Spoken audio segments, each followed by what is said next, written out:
քաղաքական ճգնաժամ կսպասեք ներքին առումով ազգային ժողովի մեջ, որտեղ վերջնական պատկերը գիտեք, Բաք սնդուկի պես է, դեռ մենք չենք գիտեր ինչ է պատկերը ամբողջական, որ ուժերը պիտի իլան։ Հայաստանի պետականությանը վնասող, Հայաստանի վնասող ուժերը ամենաշատն են շահարկում Հայաստան բառն ու ինքնություն բառը։ Նույնիսկ իրենց անուններում Դաշինքի կուսակցության անպայման Հայաստան բառը մտցրել են։ Ոնց որ հատուկ նաև դա ապական են։ Մեկը Բարգավաճ Հայաստան իբր թե, մեկը Ուժեղ Հայաստան իբր թե, մեկն էլ հետ լրիվ Հայաստան Դաշինք։ Ամբողջությամբ։ Դու ես Հայաստանը։ Մեր Ռուսաստանի հայրենագիցներու այստեղ ներհոսքը ինչ որ վտանգ կսպառնա ընդրություններու դրամատրություններուն վրա։ Հայաստանը պատանդը չի ձեր ձեռը։ Դուք եք պատանդ Պուտինի, բայց մեզ էլ պատանդ մի սարքեք։ Եվ այն ժողովրդին, որ հիմա բերում եք, մի ստիպեք, որ գան իրենց հայրական տունը այրեն։ Այդ հայերին բերում են, փող են տալիս, ասում են եկեք ձեր հայրական տունը այրեք, որ ձեր հայրենիքն է, Հայաստանն է։ Եկեք այրեք, գնացեք, որ Պուտինը ձեզ լավ նայ։ Դուք հայ եք, թե գնացեք ռուս եղեք, մի խառնվեք մեր գործերին։ Գնացեք Պուտին ընտրեք։ Այսինքն այդքան վախի եւ ուրվագանի հարց չկա այլևս։ Այո, եթե չուրճացնեն դա իրենց 5-րդ շարասյունը, շեփորահարեն, օ, հեսա սովից կմեռնեն։ Դա փողոց կիտապի ժողովուրդը։ Ինչ ասես չեն խո, սովից դուք սովից մեռնողը չեք։ Դուք կգնաք Պուտինի փշրանքներ ուղարկած ոնց ուզում ալնի, ձեզ կհասնի, դուք կլապտեք, սովից չեք մեռնի։ Իսկ հայ ժողովրդի մասին մի անհանգստացեք։ Առավել եւս հայ ժողովուրդը սովից չի մեռնելու։ Եթե հայ ժողովուրդը իմաստուն գտնվի, որպեսզի ոչ միայն ընտրի ժողովրդավար եվրոպական ուղղության հետևող իշխանություն, այլ նաև ժողովրդավար եվրոպական ուղղության հետևող ընդդիմություն, այդ ժամանակ մենք պարլամենտում կունենանք առողջ բանավեճ, որը կնպաստի մեր պետականության զարգացմանը, որակյալ օրենքների ընդունմանը։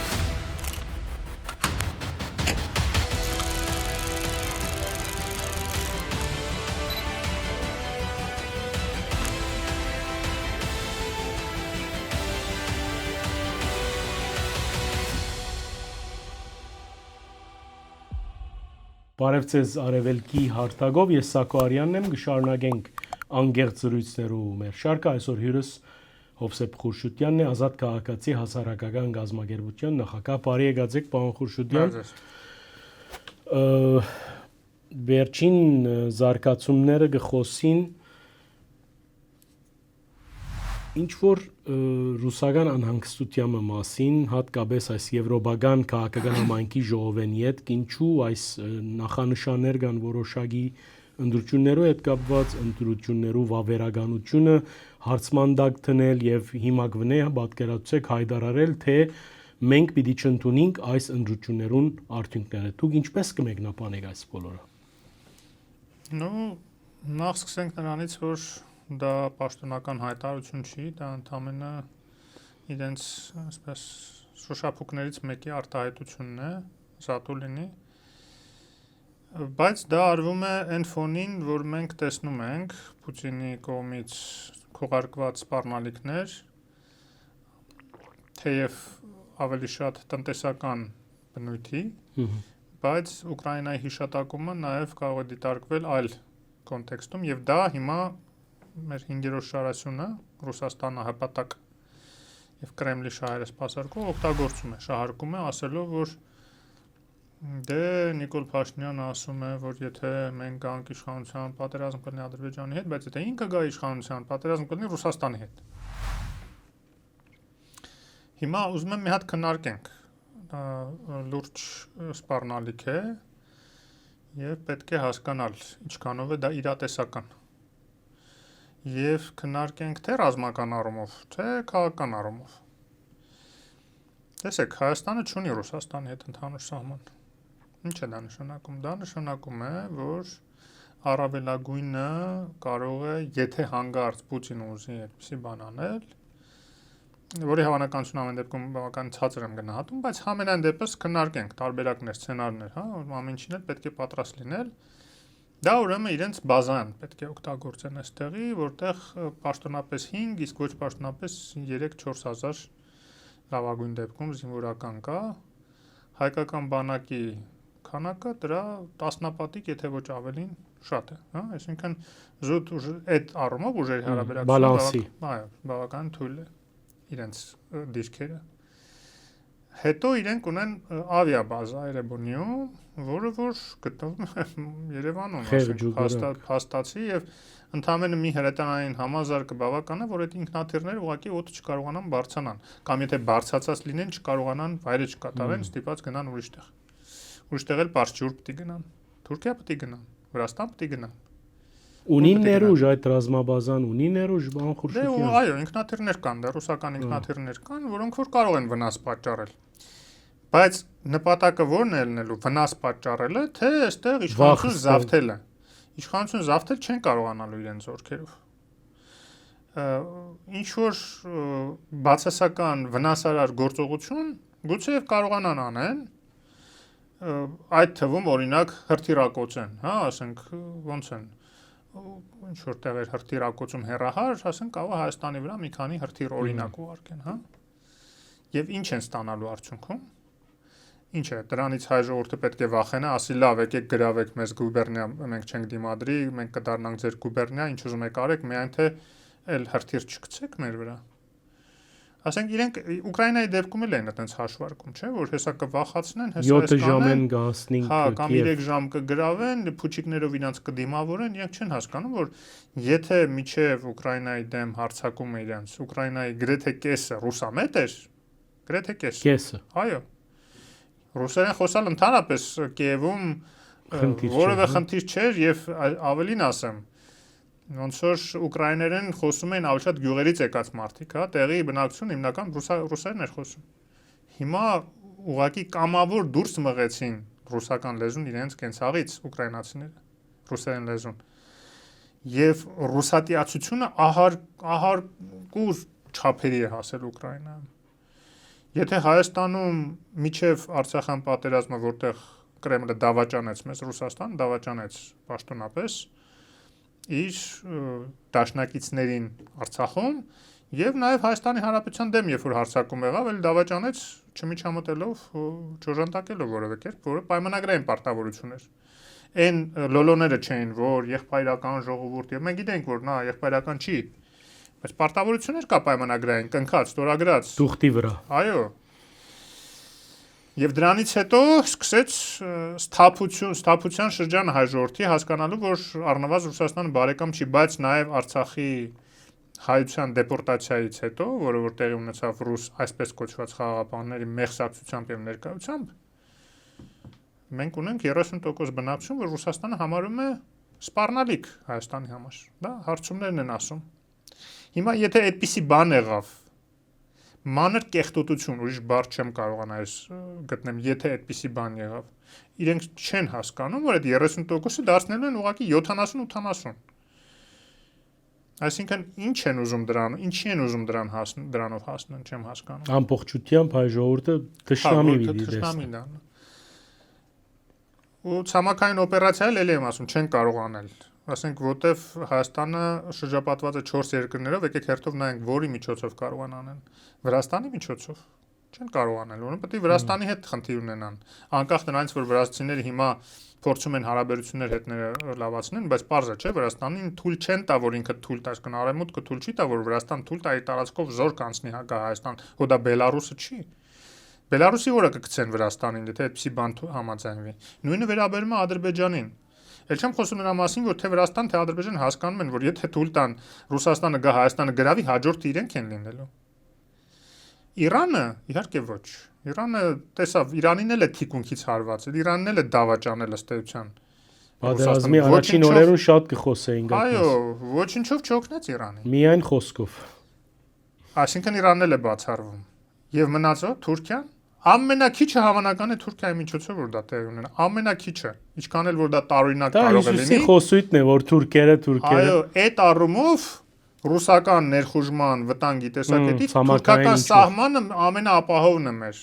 Չնայած այնտեղ ռուս սահմանապահներն են կանգնած որպես տրոյական ձի ըստ էության եւ որոնցից օր առաջ պետք է ազատվել։ Դա մենք տեսնում ենք որտեղից է սպառնալիքը։ Այսինքն սպառնալիքը ռուսների կողմից է ավելի շատ, ոչ թե թուրքերի։ Այսինքն իրենք բերում են ապացուցեն այն նարատիվները, այն խոսույթները, որ վաղուց արդեն ասվում էր, որ գաղութարարը, վտանգը, սպառնալիքը Կրեմլից է գալիս։ Մնացած տեղերից է կա վտանգներ, բայց այդ աշճանի չի ինչ որ Կրեմլից։ Իսկ պարոն Խուրշուդյան, այս բոլորով հանդերձ, գիտեք, մեր հասարակության մեջ հատված մը գա, որ այս բոլորը շատ լավ գիտե ըսկած Արցախի պատերազմի, Արցախի գորուստի ժամանակ, բայց Գան տնտեսական կորձիկները, ադոնք իրապես մեր ժողովրդին վախ մը գաստեն, գարթեն նաև նավթի, գազի, գիտեք, վերջին անգամ Ռուսաստանի նախագահը խոսեցավ այդ մասին, որ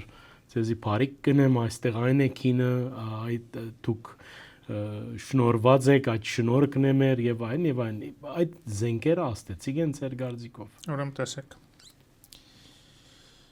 Տնտեսական հարաբերությունները նվիրատվություն չեն, բարեգործություն չեն, հանք փոխշահավետ հարաբերություններ են։ Եթե մենք մի բան վաճառում ենք Ռուսաստանին, Ռուսաստանը առնում է, որտեղ դրա կարիք ունի։ Եթե չունենար, չէր առնի, ուրիշ տեղից կառներ։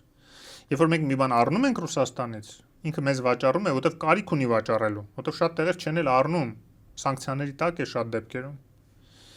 Եվ հիմա առավել եւս, երբ որ ինքը բավականին լուրջ խնդիրներ ունի տնտեսական, այն 7 միլիարդի շրջանառությունը, որ հիմա Հայաստանի հետ անցած տարի ուներ, իր համար դա լուրջ թիվ է։ Լուրջ թիվ է ներկայացնում հիմա։ Իհարկե, այո, ել չասած, որ այդ 7 միլիարդը էլի մեջը մի զգալի մաս ապրանքների, այն ապրանքները չեն, որ Հայաստանը արտադրում է եւ արտահանում է կամ անմիջապես առնում է Ռուսաստանից եւ սպառում է։ Այսինքն էլի վերա արտահանման ապրանքներ են, որը որ եթե կրճատվեն, Հայաստանին մեծ վնաս չի լինի դրանից, բայց իրեն կլինի, որտեղ ինքն է այդ իր ապրանքները, որ շատ տեղերով չեն առնում, դա սանկցիոն ապրանքների մասին չի խոսքը, որտեղ Արևմուտքը ընդունում է, որ Հայաստանը պահպանում է սանկցիաները, թե չէ վաղուց կգցել երկրորդային սանկցիաների տակ։ Բայց ապրանքներ կա, որ նախ Արևմուտքը չի արևմտյան ընկերությունները չեն ուզում վաճառել Ռուսաստանին, որ իրենց դեմքը չկորցնեն, բրենդը ուղղակի չվնասվի իրենց։ Եվ սենց շրջանցում են այդ ապրանքները, օրինակ հեռախոսները, հա, որոշ էլեկտրոնիկա եւ այլն, որ ուղիղ չեն կարողանում ռուսները առնեն Արևմուտքից, առնում են Հայաստանի միջոցով։ Դա սանկցիոն ապրանքներ չի։ Եվ բայց բացի դրանից նաեւ բաներ կա, որ շարունակում է Հայաստանի միջոցով արտահանել Ռուսաստան։ Ուզում եմ ասեմ, դա իր համար էլ շահավետ առևտուր է։ Եվ եթե նույնիսկ ինքը այդ ճնշումը լծակը պետք է կիրառի հիմա միջև ընտրությունները։ Հիմա ինքը շատ տեսնում ենք բավականին սահմանափակ թվով, հա, ինչ որ փոքր ապրանքախմբերի վրա է դա տարածում, սպառնալու համար, որ այ եթե մեր ուզածին չընտրեք, ջերմուկ չեն գառներ։ հա, ջերմուկ կներեք, մի քանի միլիոն շիշ է, ինչ մի բան պետք է լինի, ասենք մի շիշը 100 դրամ արտահանման գինը, հա, եթե նայում եք, ինչ պետք է լինի, ասենք, մի քանի 100,000 դոլար շուգաներ գտնել, այսինքն, բայց վերջի էլի եմ դրա համար ասում, մանր կեղտոտություններ, որտեղ լուրջ բան ինքը չի կարա լուրջ սանկցիաներ կիրառի, միանգամից, հա։ Դա միանգամից նախ կբերի Հայաստանի պատասխան քայլերին, որտեղ եթե կորցնելու բան չունենանք, եթե առևտուր չեն կարող անենք Ռուսաստանի, դուրս կգանք ԵԱՏՄ-ից։ Ինչներս է պետք ԵԱՏՄ-ի, եթե չեն կարող առևտուր անել, չէ՞ իրենց են։ Դրա համար մենք չունենք այդ որոշումը։ Դրա համար ինքը չի ասում փակում եմ։ Ինքը ասում է այսի սանիտարական ինչ որ խնդիր կա, վերափոխեցեք։ Բայց այդտեղ կա մի բայց։ Հիմա ինչ ազդեց, ինչ ժողովրդի ինչ որ հատվածին վախացին, ընտրություններից հետո անիմաստ է դառնում դա։ Որտեղ ընտրություններից հետո եթե ձևավորվում է իշխանություն, այլ իշխանությանը ինչ սանկցիաներով պետք է ասեն թող գնա, չէ, հակառակը առավել եւս այդ իշխանությունը կասի, ուրեմն ավելի կգնամ դեպի արևմուտք, ավելի արագացված տեմպերով կգնամ։ Նաեւ Հայաստանը փոքր երկիր, այդքան է բարդ չի Հայաստանի տնտեսական խնդիրները լուծել արևմուտքի համար։ Հիմա դուք խոսում եք գազի մասին, ասացիք, որ իբր ասում է, որ էժան ենք ձեզ վաճառում, այդքան էլ էժան չի։ Մենք գիտենք $370 է նստում մեր վրա, մեր սպառողների վրա, մի գրպանից մյուս գրպան են դնում։ Այդ 180-ը, որ ասում են, մենք ձեզ 180-ով վաճառում ենք։ Մեզ չի վաճառում, ինքը իր դուստը ձեռնարկությանն է վաճառում Գազպրոմ Հայաստան, Գազպրոմ Արմենիա ընկերությանը։ Թե այնտեղ ինչ են անում, ոնց են հաջողացնում, որ կրկնակի ավելի թանկ հետո մեր վրա վաճառում են։ Ով է օգտվում։ Հասկանալի է, որ այդ իրանք են էլի օգտվում։ Դրա համար այդտեղ էլ ինքը խնդիր ունի, եթե ինքը այնտեղ թանկացնի, կներեք, մենք Իրանի հետ կպայմանավորվենք։ Վերջի Ադրբեջանի հետ կարող է վաղնել պայմանավորվենք, եթե խաղաղության պայմանագիրը ստորագրվի։ Ինքը ինչ պետք է անի այդ ժամանակ։ Այսինքն կորձոն չի այլևս։ Կորցնելու է, ինքը ընդամենը այդ փոքր շուկա է, բայց դա էլ է կորցնելու։ Այսինքն ինքը այլևս այն վիճակում չի, որ մեզ թելադրի ինչ որ բաներ, հասկանում եք։ Նույն ծորենը Ուկրաինայից կառնենք, հանգիստ, ընդամենը մի քիչ լոգիստիկ ծախսերն ավելանում, եվրոպացի մեր գործընկերները տարբեր խոսակցությունների ժամանակ մեզ հուսադրում են, որ դա մեծ խնդիր չի իրենց համար։ Այսինքն այդքան վախի եւ ուրվագանի հարց չկա այլևս։ Այո, եթե չուրճացնեն դա իրենց 5-րդ շարասյունը, շեփորահարեն, ու հեսա սովից կմեռնեն։ Դա փողոց կիտապի ժողովուրդը։ Ինչ ասես չեն խոս, սովից դուք Դուք սովից մեռնողը չեք, դուք կգնաք Պուտինի փշրանքներ ուղարկած ոնց ուզում ալնի, ձեզ կհասնի, դուք կլափեք, սովից չեք մեռնի։ Իսկ հայ ժողովրդի մասին մի անհանգստացեք։ Առավել եւս հայ ժողովուրդը սովից չի մեռնելու։ Ինչ որ Պուտինի հիպոթետիկ սանկցիաների բանով։ Էլ չեմ ասում, որ նորից եմ կրկնում։ Այնպես չի, որ Պուտինը հիմա պատրաստ է Հայաստանին կորցնել պաշտոնապես նաև, որ Եվրասիականից դուրս գա եւ այլն այդ դաշինքներից բաները։ Էդել հարված կլինի։ Հա, բայց դա վերջի լծակն է, չէ՞ իր։ Եթե վերջի լծակը կիրառում է մեր դեմ։ Ես միշտ ասել եմ, ինքը ունեցել է 3 լծակ Հայաստանի դեմ կիրառելու։ 3 լծակներից մեկը Ադրբեջանն էր, որ այլևս լծակ չի։ Տրամպի հետ այդ պայմանավորվածություններից հետո Նաև Ղարաբաղյան կոնֆլիկտը։ Ну, Ղարաբաղյան կոնֆլիկտը հələ նույնիսկ չեմ ուզում այդքան քննարկեմ, ինչքան են, որ Տրամպի ուղի ու այդ համաձայնագրերը որ կնքվեցին, իսկ միջև այդ նաև եվրոպացի դիտորդների կանգնելը արդեն բերեց նրան, որ ինքը կաշկանդված էր, Պուտինը կաշկանդված էր այդ լծակը օգտագործելու, որպես բութգործիկ, հա, Ալիևի ռեժիմին մեր դեմ օգտագործելու կաշկանդվեց։ Եվ դրանով էր նաև պայմանավորված իր նեղվածությունը Ալիևից, որ ինքը ուրեմն տեսակ բավականին սրվեց հարաբերությունները, որովհետև ես 1000 անգամ ասել եմ, ինքը իր պարտավորությունները Ալիևի հանդեպ կատարեց, ուրեմն Արցախը հանձնեց Ադրբեջանին, իսկ Ալիևը իր պարտավորությունը, որ պետք է օգներ Ռուսաստանին, Հայաստանն էլ գուբերնիա դարձնելու կամ առնվազն ճանապարհները իր վերահսկողության տակ վերցնելու ՖՍԲ-ի, որի մասին Ալիևը բաց ասում էր, որ հա 9-րդ կետով նախատեսված է ՖՍԲ-ն պետք է կանգնի, թողա ՖՍԲ կանգնի։ Եվ մենք դա արևմուտքում անդադ ասում ենք, այդ խոսքերը ցույց ենք տալի, ասում ենք, էս էլ ձեր վստահելի գործընկերը, որ ասում է ՖՍԲ պետք է գա կանգնի այստեղ։ Եվ արդյունքում չարեց Ալիևը եւ Պուտինը սկսեց պատժամիջոցներ կիրառել իրենց դեմ։ Տեսակ, խոցեցին ինքնաթիռը, սպանեցին իրենց բիզնեսմեններին, ադրբեջանցի, սպառնացին, ցույց տալով, որ էսենց կանենք, այնպես կանենք։ Իդեպ նաեւ հասկացնելով այդ թվում հայերին, որ ձեր դեմ էլ կարող ենք այդպիսի բան անել։ Կներեք, բայց մենք Հայաստանի պետականություն չեն կարող զոհաբերել ինչ որ բիզնեսմենների շահերին, որոնք որ իրենց ունեցվածքը վախենում են կորցնել Ռուսաստանում եւ դրա համար հլու հնազանդ կատարում են Պուտինի բոլոր հանձնարարականները, այդ թվում հայտնի կալուգացի օլիգարխը, որ եկել է էլի նույն իր միլիարդները չկորցնելու համար, կատարում է այդ հանձնարարությունները։ Կներեք, մեր համար մեր պետականությունն է կարևոր։ Այսօր քո միլիարդները կա, վաղը չկա։ Այդ բոլոր միլիարդները մենք տեսել ենք ռուսաստանցի ու տարբեր օլիգարխներ ոնց են կորցնում մի օրում, որովհետև դա քեզ չի պատկանում։ Այն ինչ որ դու պետ պատվերներով սրա նրան կաշառ տալով մեծ պատվերներ շահավետ ստացել ես, ասֆալտաշինարարությունա եւ այլն, փող ես կուտակել։ Իրանք գիտեն, որ այդ փողը ոնց ստացել ես, նույնիսկ ձեռից կարող են խլել։ Ոնց են տարբեր բիզնեսմեններ, որոնք հանգարց մի թեթև շեղվել են իրանց գծից ունեզրկել են իրանք, ել չեմ ասում նաև 9-րդ, 7-րդ հարգերից տարբեր տեղերում այն միլիարդատերը, որ փախնում էին արևմուտք, մեկ է տեսնում ենք Իսպանիայում 7-րդ հարգում ինքն ու կինը երեխան բանից 9-րդ հարգից գցել են իրանք, այդ ոնց եղավ, ինքնասպանություն գործեցին։ Ուզում ասեմ, մենք այդ ամիջը հասկանում ենք, բայց Հայաստանը պատանդը չի ձեր ձեռը, դուք եք պատանդ Պուտինի, բայց մեզ էլ պատանդ մի սարքեք։ Եվ այն ժողովրդին, որ հիմա բերում եք, մի ստիպեք, որ գան իրենց հայրական տունը այրեն, մեկը լավ էր գրել սոցիալական ցանցերում։ Այդ հայերին բերում են, փող են տալիս, ասում են եկեք ձեր հայրական տունը այրեք, որ ձեր հայրենիքն է, Հայաստանն է։ Եկեք այրեք, գնացեք, որ Պուտինը ձեզ լավ նայի։ Որ Պուտինը հանգար ձեզ չնեղացնի, ոնց որ ադրբեջանցի բիզնեսմեններին են նեղացնում կամ, չգիտեմ, Ադրբեջանի համայնքներին եսի ինչերին։ Ասենք դուք հայ եք թե հա Արա Աբրամյանն ասում է ես ռուս եմ, դե գնացեք ռուս եղեք, մի խառնվեք մեր գործերին։ Գնացեք Պուտին ընտրեք, գնացեք Դոնբասում պատերազմի եք մասնակցում թոբա թե հա իբր թե մասնակցում են։ Բայց ուզում են որ մենք այդ ամեն ինչին մասնակցենք, որ մենք դառնանք գուբերնիա, որ այստեղից վաղը միսուր Դոնբաս զորք տանեն։ Հասկանում եք այդ Երբ որ ասում են, այդ մենք տնտեսական խնդիրներ կունենանք, վնասներ կկրենք, եթե հանգարց Պուտինի ուզած խամաճիկին չընտրենք ստեղ, կներեք էլի, բայց եթե հանգարց ընտրեք, դուք հասկանում եք, ինչ վնասներ մենք կկրենք։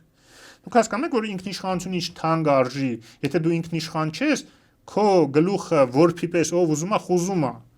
Քո հաշվին ով ինչ ուզենա կանի։ Այս տարածքներն որ մի կերպ պահպանեցինք, այս տարածքներն էլ չենք ունենա։ Սրա նրան լավություն կանի ուրիշ բաների դիմաց Պուտինը, որտեղ դու չես տերելնելու քո տարածքներ, դու լնելու ես ընդամենը գուբերնիա։ Միած այս կճտցնի իր խամաճիկը կասի, դե մեր ազգային շահերից բխում է, որ Սյունիքում գան ՖՍԲ-ն կանգնի, ադրբեջանական զորքերն էլ հետը։ Օրինակ, տենց են պայմանավորվել Պուտինն ու Ալիևը։ Ինչ պետք է անեք։ Եթե դուք չեք ձեր գլխի տերը։ Կամ որ ասի արգելում ենք գազ առնեք ստեղից, Ռուսաստանից մենակ պետք է առնեք, բայց այս անգամ արդեն ոչ թե 380-ով, այլ 780-ով։ Այտենց ենք մենք որոշել։ Ինչ պետք է անեք, եթե ինքնիշխան չեք։ Ձեր հանքերը առանց հետը հիմա ռուսների ձեռն են մեծ մասը։ Գոնե ինչ որ հարկեր են տալիս։ Այն ժամանակ էդ էլ չեն տալու։ Ինչ պետք է անեք։ Երբ որ աղքատությունը գա, այդ ժամանակ սովը կգա, ամեն ինչը կգա, ինչ պետք է անեք։ Ռուսական գլուբինկայի պես կդառնաք, ոնց որ հիմա ռուսական գլուբինկա ճանապարհներ նայում ես անանցանելի։ Միջին դարեր փլվում է տները, նենց տներում են ապրում, ոչ ջեռուցում նորմալ կա, ոչ է գազամատակարարում նույնիսկ չկա։ Իրանք իրենց գլուբինկան այդ ձև են պահում։ Դուք ուզում եք Հայաստանն էլ դարձնեք իրենց գլուբինկա։ Բանխոշության ես նաև պիտի հարցնեի արդեն այդ մեր Ռուսաստանի հայրենագիցներու այստեղ ներհոսքը ինչ որ վտանգ կսպառնա ընդրություններու դրամատրություններուն վրա պիտի լարտյոք այդ գիտեք սամալյոտներու այս հոսքը եւ այդ մարտիկ չեմ գիտեր ինչպես պիտի մեկնաբանեմ անոնց արարքը բայց գավադամ որ ջնշումի տակ են արդյոք այդ մեկը ինչ որ վնաս կբերե մեր ժողովրդավարական մեր ժողովրդի գամքը գվիրավորվի ադով նրանք ովքեր որ ճնշման տակ են եկել իսկ ես չեմ բացառում որ այդպիսիներն եկլնեն որոնց ոչ միայն ասել են արքես $1000 գնա ընտրի կալուգացուն կամ Քոչարյանին կամ չգիտեմ ում այլ ասել են սպառնացել են նաև այսինքն ասել են որ եթե չվերցնես այս գումար չգնաս այդ ինչ որ ասենք վատ կլինի քո բիզնեսի հետ եթե բիզնեսմեն ես կամ քո աշխատանքդ ձեռիցդ կխլենք կարտաքսենք քեզ կամ բանդ կնստեցնենք այդ մի հատ քրեական գործ կա ոնց որ քո վրա ճիշտ է անմեղ ես եղել կարճվել է որտեվ անմեղ ես եղել սարքոցի ա եղել բայց կհիշենք կվերականգնենք կպարզվի որ անմեղ չես հազարումի բան ասում են պատանդի պես են պահում մեր հայերին այնտեղ բայց մենք կրակը չենք ընկել Ուրեմն այդ մարդիկ ովքեր որ ստիպված են գալիս, պետք է գնան իրենց ճիշտ ընտրությունը կատարեն։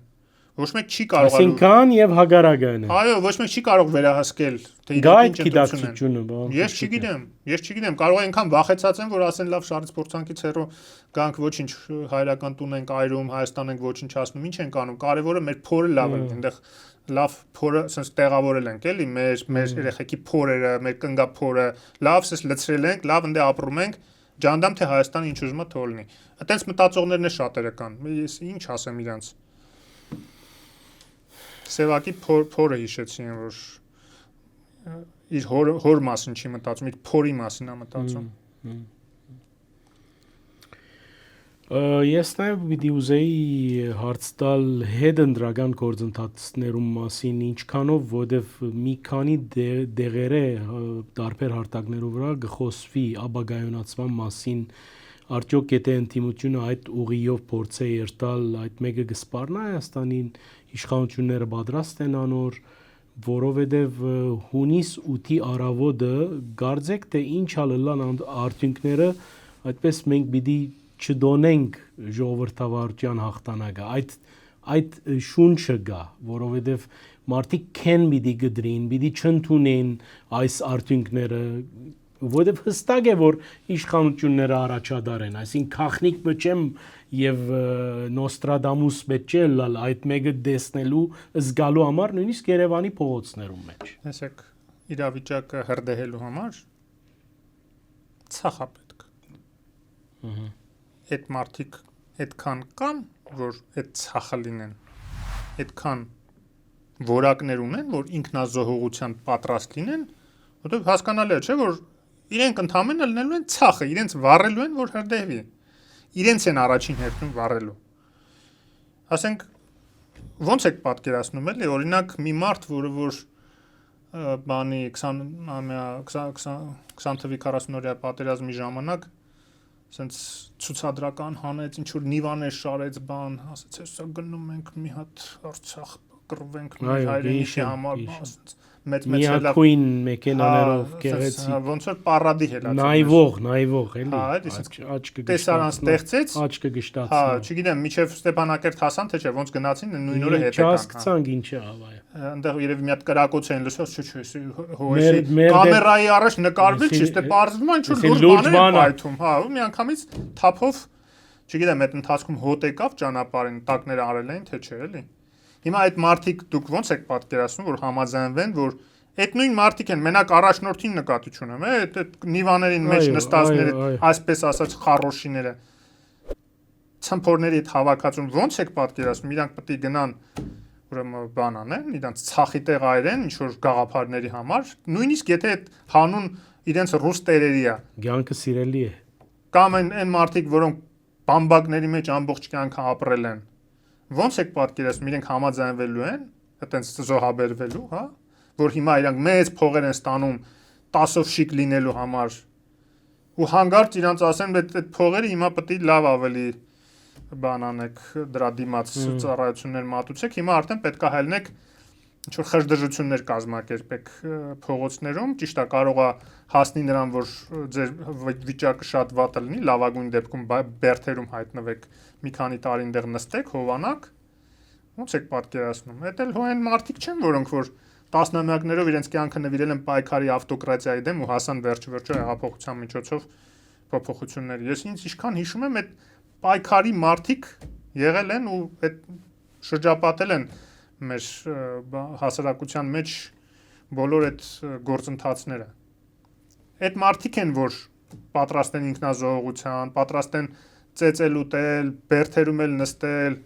զոհվել էլ շատ դեպքերում, ոնց որ մենք տեսանք նաև պատերազմների ժամանակ ովքեր գնացին կամավորագրվեցին, գնացին։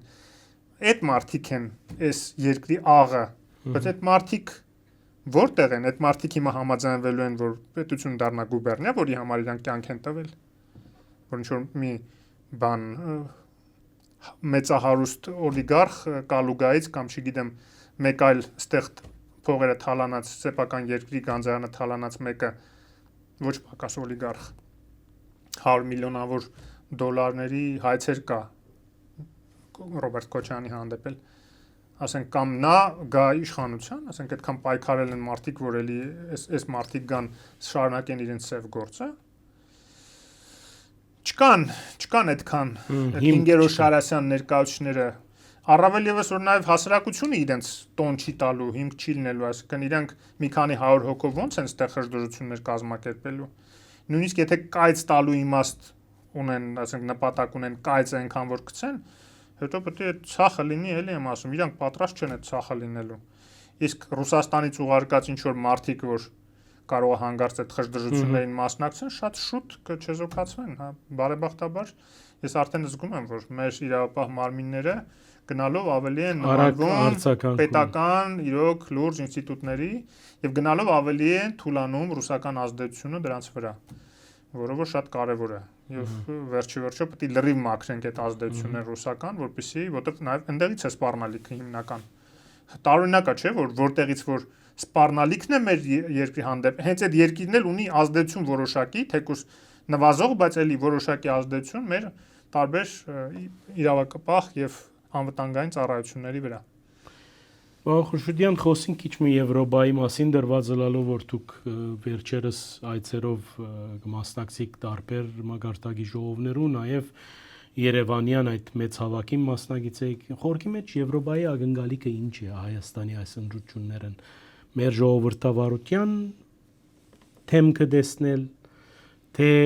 Հայաստանը Ռուսաստանին հերացնելու այդ միտումներն են, ինչն է առաջնային։ Տեսեք, իհարկե Եվրոպան ունի իր շահերը։ Այդ շահերը թե աշխարհաքաղաքական են, թե նաև այսպես ասենք արժեհամակարգային, որտեղ իհարկե իրանք կուզենան շրջապատված լինեն իրենց պես մտածող մարդու իրավունքներին հանդեպ հարգալից վերաբերմունք ունեցող, ազատությունները մարդկանց չխոչընդոտող պետությունների միջավայրում, հա, իրենց շրջակայքը այդպիսի պետություններ լինեն, որոնք որ նաև պատերազմներ հրահրող պետություններ չեն, ժողովրդավարական պետություններ, երբեք պատերազմ չեն սկսում։ Պատերազմ սկսում են ավտոկրատիաները, դիկտատուրաները, հա, չի եղել այդպիսի դեպք, որ ժողովրդավար երկիրը պատերազմ սկսի։ Ժողովրդին է պատկանում ցանկացած պետությունում, ուրեմն իշխանությունը իր ժողովրդը երբեք պատերազմ չի ուզում։ Միշտ ուզում է խաղաղ ճանապարհով լուծել հարցերը։ Այդ մի խնդիր է, երկրորդ խնդիրը էլի կապված է դրա հետ, բայց արդեն աշխարհաքաղաքական տեսակետից, որ Ռուսաստանը որպես գլխավոր խառնակիչ, գլխավոր անհանգստություն պատճառող տարածաշրջանի խնդիր է իրենց համար եւ ինչքան նվազի Ռուսաստանի ազդեցությունը Եվրոպայի հարևան երկրներում, այնքան իհարկե Եվրոպայի շահերից բխում են։ Բայց Եվրոպայում մի կարևոր մոտեցում կա, որը շատ մեր համար դրական է։ Դա հարգալից վերաբերմունքն է իր գործընկերների հանդեպ։ Եվրոպան երբեք որևէ բան չի պարտադրում։ Նույնիսկ 13 թվականին, երբ որ 4 տարի տևած բանակցություններից հետո Սերժ Սարգսյանն ասեց կներեք, գնում եմ ուրիշ ուղղությամբ, ոչ մեկ իրեն չասեց, ոնց, դու մեզ խաբեցիր, դրա համար հեսա պատժամիջոցներ, հեսա այն կանենք, ջերմուկը ձեր չենք առնի, չգիտեմ։ Այդպիսի բան Եվրոպայից չեղավ։ Գիտեք ինչ եղավ։ Ասացին, ձեր որոշելիքն է։ Մենք ձեզ երբեք չենք խնդրել, որ գաք։ Դուք եք ուզեցել, որ բանակցեք մեր հետ, որ գաք դեպի Եվրոպա, Եվրոպայի տարեվտրի համար ազատ մաքսային գոտի մտնեք, որ մենք էլ աջակցենք ձեր որակը արտադրանքի բարձրացնենք, ինստիտուտների որակը բարձրացնենք, դուք եք ուզում, մենք չենք ձեզ հրավիրել։ Հիմա եթե փոշմանել եք, ձեր գործն է, ասեք ինչ եք ուզում, այդ շրջանակներում կհարաբերվենք ու տենց էլ եղավ, ասեցին, լավ, էս չենք ուզում, տնտեսական եւ այլն մաքսային միությունը DCFTA, այսինքն խորը եւ համապարփակ ազատ առևտրի գոտու մասին համաձայնագիրը չենք ուզում։ Այստեղ ասոցիացման համաձայնագրում ինչ մնաց, եկեք կնքենք, անունը դնենք SEPA, այսինքն համապարփակ ուրեմն համագործակցության մասին պայմանագիր, ընդլայնված ընդգրկուն, հա, comprehensive enhanced partnership agreement, այսինքն մի բան, որը հանում էր իր միջից տնտեսական բաղադրիչը կան, որ ԵԱՏՄ ենք մտել։ Ասացին, օքեյ, այդ եք ուզում, այդ կանենք։ Էլի ոչ մի խնդիր չի։ Խնդիր, հա, այսինքն երկրները իրանք հերթ են կանգնել, որ Եվրոպա մտնեն։ Եվրոպան չի պետք է վատը զգա, որ ինչ որ մեկը փոշմանել է, իր գործն է փոշմանելա, թե չէ, այսինքն մեր գործն է։ Նույնը հիմա է։ Հա, Եվրոպան ողջունում է, որ մենք ժողովրդավարական ճանապարհն ենք ընտրել։ Գնահատում է, որ մենք կարողացել ենք այսքան տարիներ, այսքան ճնշումների տակ, պատերազմի տակ մեկ այդ ժողովրդավարությունը պահել փայփայել, այդ թվում գնահատում է իշխանություններին դրա համար,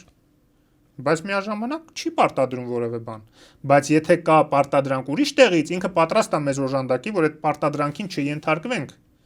Եվ երբ որ ստեղ ասում են, օ, Եվրոպան միջամտում է մեր ներքին գործին, ոչ, Եվրոպան օգնում է մեզ, որ մենք ռուսական պարտադրանքին իսկ այդտեղ արդեն պարտադրանք է, որտեղ մենք տեսնում ենք, չէ, հենց մի բան դուրներ չի գալիս, էս կանենք, այն կանենք, Ադրբեջանին քսի կտանք ձեր վրա, ոնց որ Սերժ Սարգսյանն էր տարբեր պատերի տակ եւ իր մարտիկ 13 թվին բացատրություն տալիս եվրոպացիներին ու ամերիկացիներին, թե ինչի գնաց Ռուսաստան, որտեղ ասում էր, մեզ ուղիղ սպառնացել են, որ հեսա կզինեն Ադրբեջանին, կհարձակվի մեր վրա, մենք ուրիշ ելք չունենք։ Այսինքն այն որ պայմանագրեր ունենք Ռուսաստանի հետ, անվտանգային այդ թվում հապկի մեջ ենք, 1000 ու մի համատեղ պայմանագրեր ունենք, այդ բոլորը մեր անվտանգություն չէր ապահով, մի հատ էլ պետք է լրիվ sense մտնենք իր ազդեցության գոտի տնտեսական նաև մաքսային բանով։ Այդ է Ռուսաստանը, վախացնելով, սպառնալիքներով, անարգանքով, ճնշելով, հիմա մարդիկ երբ որ ասում են մենք էլ մեղք ունենք, չէ, բան Խուրշուդյան, 30 տարի, 30 տարի մեր իշխանությունները գորակամակ, այո, մեր 30 տարի սովորացրել են ռուսներին, որ մեր հետ կարելի է խոսալ, կարելի է այդպես մեզ վերաբերվել, ու ամենավատը մեր իշխանություններն են իրանց պահել հետ խորհրդային բոլոր երկրների հանդեպ։ Ես ձեզ մի օրինակ բերեմ։ Ռուսաստանը, հիշում եք այդ գույք պարտքի դիմաց որ բանակցվում էր, հանձնեց Քոչարյանը, հանձնեց ամեն ինչ հնարավոր էր հանձնել, ընդամենը 97 միլիոնի դիմաց, 100 միլիոն ենք ասում, իսկ 100 միլիոնը չկար։ Պարտքի դիմաց 97 միլիոն։ Էլ Մարսը, Հրազդանի Փշեկը, էլ 5 հատ վերլուծական հետազոտական կենտրոններ, Մերգելյանը եւ այլն։ Մի տարի էլ չանցավ դրանից հետո Ռուսաստանը ներեց բոլոր հետխորհրդային երկրների պարտքերը, բոլոր, որոնցից ամենափոքր պարտքը Հայաստանին էր։ Ամենափոքրը, այնտեղ կային 100 միլիոնավոր, միլիարդավոր դոլարների պարտք, Ուկրաինա միլիարդներ էր պարտք, ներեց, որտեղ նրանք ինչքան էլ էլի ավտոկրատներ էին շատերը, էլի ինձ չի որ ժողովրդավարներ էին եւ այլն, բայց մեկը գոնե մի քիչ սեփական հայրենիքը սիրում էին, մի քիչ գոնե մտածում էին, ոնց մեր երկիրն է, ոնց մի քիչ թասիբ ունեին, ոնց կարելի է ինչ-որ պարտքի բուջուր պարտքի դիմաց հսկայական բաները 10 հանձնես, որտեղ դա գույք պարտքի դիմաց չէր, դա գույք իշխանության դիմաց էր, որ քեզ գույքը տամ, Հայաստանից պոկեմ տամ քեզ, դու իմ աթոռը ապահովի ենքան, որ ես իշխանություն մնամ, ինձ դաբրոն տուր, Ես ուզածս կան։ Մնացածը ջանդամ ինչ Հայաստան ինչա Քոչարյանի համար, Դելոսում մի հատ տուն կառնի, լավ էլ այնտեղ կգնա քեֆերը կանի կգա։ Ու հստակ կա ինքնություն, դու ես ինքնություն պահող։ Որ մշակութային պատմամշակութային հուշարձանը ոչնչացեցիր, որ քո կոնգրես հյուրանոցը կառուցես, մեջն է 6 միլիոն դոլար փող աշխատես։ Հիմա եկել ես ինքնությունից ես խոսում։ Ու ամենահետաքրքիրը այն է, որ ամենաշատ ինքնությանը վնասող, Հայաստանի պետականությանը վնասող, Հայաստանին վնասող ուժերը ամենաշատն են շահարկում Հայաստան բառն ու ինքնություն բառը։ Նույնիսկ իրենց անուններում դաշինքի կուսակցության անպայման Հայաստան բառը մտցրել են։ Ոնց որ հատուկ նաև դա ապական են։ Մեկը Բարգավաճ Հայաստան իբր թե, մեկը Ուժեղ Հայաստան իբր թե, մեկն էլ հենց լրիվ Հայաստան դաշինք։ Ամբողջությամբ։ Դու ես Հայաստանը։ Բարին, ինձ նաև գուհուզե սահմանադրության խնդիրը, եթե Փաշինյան ընդրվի եւ կարծեմ որ պիտի ընդրվի, իր քաղաքական թիմը ճունենա այնքան քվե ազգային ժողովի մեջ եւ այդ առումով սահմանադրության բարեփոխման հարցը ունենա խնդիրներ, ինչ ճգնաժամ կսպասի Հայաստանին, որովհետեւ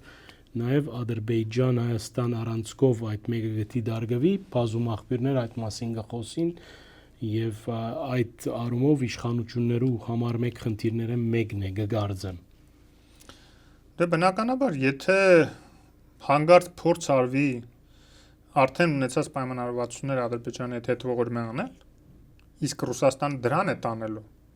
Ինչքան էլ հիմա ասում են, չէ, մենք ու չենք հրաժարվելու այդ նախաստորագրած պայմանագրից, բայց ու ինչ որ լոլոներ են ասում, թե այդ բայցը ինչա։ Նույնը տրիպի մասին են ասում։ Բայցը այդ երաշխավոր բերելն է։ Տրիպը լավ է, բայց մի քիչ էլ լայնացնենք, այս Պարզա, որ իրենք էլ չունեն պատասխանը, որտեղ այդ պատասխանը իրենց չի պատկանում, այդ պատասխանը Կրեմլում է, այդ հարցերի պատասխանը։ Եվ հիմա չկա։ Եվ պաստորեն։ Ակնհայտ է, որ եթե լիներ էլ իրենց չէին ասի։ Այդ պատասխանը լրիվ ուրիշ ոլորտում է, այդ պատասխանն այն է, որ պետք է Հայաստանին Ադրբեջանի հետ շարունակել կոնֆլիկտի մեջ պահել։ Թուրքիայի հանդեպ Հայաստանի վերաբերմունքը ատելությունը խորացնել, որպեսզի իրանք կարողանան Հայաստանը հետո խուրդեն։ Որտեվ Հայաստանը չի թողի ինքն իրեն որ ինչ որ մեկը խուրդի, եթե ինքը հարաբերություններ ունի հարևանների հետ, նորմալ կարողացել է կարգավորել։ Բայց եթե ինքը կախված է ինչ որ մեկից եւ անդադ քար է նետում աչ ու ձախ, որովհետեւ այդ աչ ու ձախից հետ եկող քարերից պաշտպանվի, ինքը պետք է մեկին կարճի։ Ոնց որ միշտ սովորացրել են մեզ։ Եվ ասե դերիմ։ Այո, եւ այդ կարճելն է գինա, չէ՞ ունենալու։ Այդ պախանն էլ Կրեմլից գալու ասելու է, ասենց լավ դե շատ եք անդադ խնդրում որ ձեզ օգնեմ, լավ մի բան եք օգնեմ, բայց այսի պետք է տակ։ Այսի պայմանավորվել եմ Ալիևի հետ պետք է տակ, ոնց որ Արցախի դեպքում արեցին, ոնց որ ուզում էին Մեղրիի դեպքում անեն։ Թուրքիան էլ վախենակ Թուրքիան էլ մի բան զիջելու չունենա։ Ջուրա, բանա, հազար ու մի բան ունենք մենք որ Թուրքիան ուզում է եւ կարող է մենք վաճառենք, բայց Պուտինը կգա կասի ինչ վաճառել, դուք ձեր գլխի տերը չեք։ Ինչ որ վաճառելու է, ես հետը կպայմանավորվեմ, ինքնից կտա, դու գործ ունես, դու տվողն ես լինելու մենակ, դու իմ շահերը սպասարկողն ես լինելու միայն։ Որտեվ ես արդեն կարողացել եմ իմ խամաճիկին բերեմ դնեմ քեզ ղեկավար, վերջ։ Այդ խամաճիկները ինչ պետք է ինքնուրույն քաղաքականություն վարի, բայց այդ միլիարդները Պուտինի տակ պահած։ Իսկ այդ եթե քաղաքական ճգնաժամ կսպասեք ներքին առումով ազգային ժողովի մեջ, որտեղ վերջնական պատկերը գիտեք, փակ սնդուկի պես է, դեռ մենք չենք գիտեր ինչ է պատկերը ամբողջական, որ ուժերը պիտի լան քաղաքացիական պայմանագրեն զակ։ Եթե հայ ժողովուրդը իմաստուն գտնվի բավարար, որպեսզի ոչ միայն ընտրի ժողովրդավար եվրոպական ուղղության հետևող իշխանություն, այլ նաև ժողովրդավար եվրոպական ուղղության հետևող ընդդիմություն, այդ ժամանակ մենք պարլամենտում կունենանք առողջ բանավեճ, որը կնպաստի մեր պետականության զարգացմանը, որակյալ օրենքների ընդունմանը, ոչ թե իրար վիրավորելով, իրար վրա շիշ շպրտելով կզբաղվեն, այլ քննարկելով, բանական քննարկելով, որտեղ որ ոչ իշխանությունը կկարողանա ասենց շրջանցի սուր հարցերը, որ անունը դնելով, որ դե դուք ով եք ընդհանրապես, որ ձեր հետ խոսանք, նախկին կոռուպցիոներներ եք, ոչ էլ նրանք մի բան չեն կարողանալ նորմալ ասել, ոնց որ հիմա է, Որտեւ իրոք իրանք ուրիշ օրակարգ չունեն, քանց ռուսական շահերը Գա սպասարկելը։ թույսը բան խոշուտում տեսնում եք դուք Դե պետք է փորձենք մարդկանց բացատրել, դրանով ենք զբաղված նաև անընդհատ ստենդեղ ներկայացնելով իրավիճակը, որ այո, կան մարդիկ, ովքեր դժգոհ են իշխանությունից, որևէ խնդիր չկա։ Գնացեք ընտրեք ժողովրդավար ընդդիմադիր ուժերին։ Ես օրինակ ընտրելու եմ որևէ ժողովրդավար ընդդիմադիր ուժի։ Մեր Եվրաքվեի, մեր գործընկերներից որևէ մեկին տեսնենք ով ավելի մեծ շանսեր կունենա, որովհետեւ նաև ձայնս չկորի, բայց կամ հանրապետություն կուսակցությունն լինելու կամ հանուն հանրապետության իմ համար։ Բայց այնտեղ կան էլի ուժեր, եթե այդ երկուսին էլ չեք ուզում, կան էլի ուժեր, որոնց գա այլ ընդրանք կարելի է գնալ ընտրել, գնացեք ընտրեք, բայց ոչ այդ պրոռուսական պրոքսիներին։ Մի թողեք նրանք ընդհանրապես նույնիսկ պարլամենտ մտնեն որպես ընդդիմություն։ Նույնիսկ որպես ընդդիմություն նրանք այնտեղ խառնակցությամբ են զբաղվելու եւ ռուսական շահերն են սպասարկելու, որովհետեւ ինչքան էլ ընդդիմություն են, բայց պետական համակարգի մաս են դառնում, երբ որ պարլամենտ են մտնում, թեկուզ ընդդիմադիր ֆրակցիա որպես։ Իսկ դա վտանգավոր է։ Դա մենք տեսանք, չէ՞, ինչքան խոչընդոտեցին այս ընթացքում պետականությանը իրենց տարբեր խառնակցություններով լինելով ընդդիմություն պարլամենտում։ Մաքրենք, այնտեղից մաքրենք, նորմալ ընդդիմություն լինի նաեւ պարլամենտում։